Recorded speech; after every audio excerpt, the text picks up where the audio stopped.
Have you ever been in a room so tense you could practically hear the silence? Not the peaceful kind, but the kind that's full of pressure, right before something breaks. That was a feeling on Capitol Hill, in a hearing room that was supposed to be about something as dry as federal education standards. But this is exactly the kind of story we love to unpack here on the line, because it was never about the standards.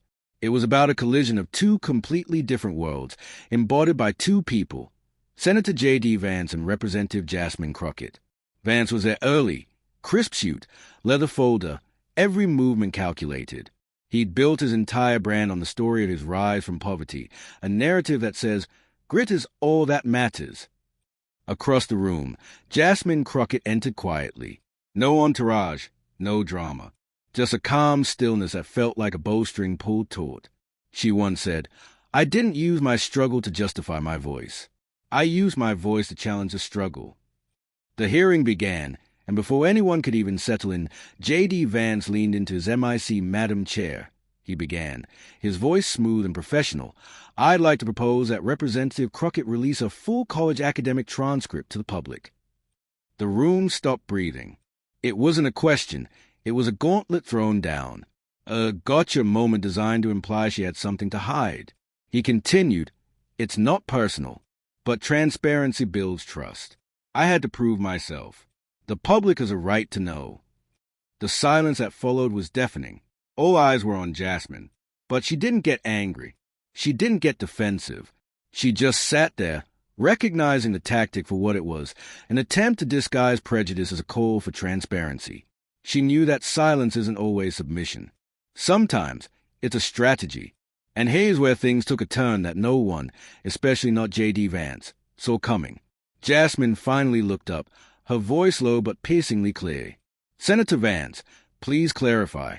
What exactly would you like me to prove? A GPA, a rank, or an entire life lived in full view?" Before he could answer, a student in the back nervously stood up. "If we're asking for transcript to prove someone can govern," he asked, "can we also ask how lawmakers with perfect grade pass laws that ignore justice?" The tide was already turning. Vance tried to recover, holding up a printout from some online gossip site questioning her record. But the move felt cheap. Then, something happened that you only see in movies. A clerk whispered to the chairwoman, who announced an unregistered witness, Professor William Hart, former dean of law at the University of Texas. A tall, silver-haired man walked to the front of the room. "I taught both of the individuals sitting here today," he said, his voice commanding the room. He pulled a yellow document from a folder. "This is not a transcript. It's a copy of Representative Crockett's senior legal thesis.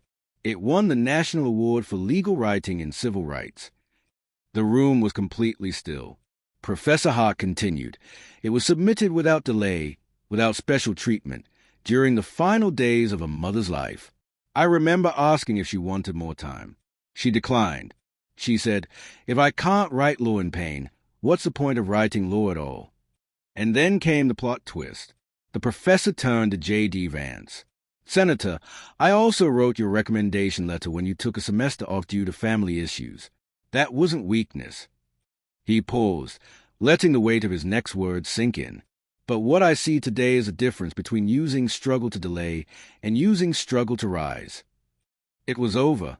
The takedown was complete, executed not with a shout, but with quiet, irrefutable truth. Vance sat motionless, his own tactic turned against him. The thesis sat on the table, a testament to a story of resilience that no GPA could ever capture. Jasmine finally picked it up, held it for a moment, and then looked at the chairwoman. "I have nothing to add," she said. The hearing was adjourned, but the story was just beginning. That clip, especially the professor's final line, exploded online. The most viral image wasn't of the argument, but a photo of Jasmine, sitting quietly with a thesis in her lap, a picture of pure, unshakable grace. Her office later posted a single sentence online. "Not everyone in the same class learns the same lesson." This wasn't just a political victory. It was a lesson in what real qualification looks like.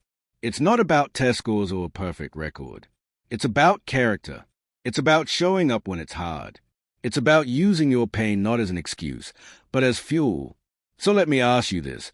What do you think is a true measure of a person's strength? Is it the challenges they avoid or the ones they face with dignity? Let me know your thoughts in the comments. I read every single one.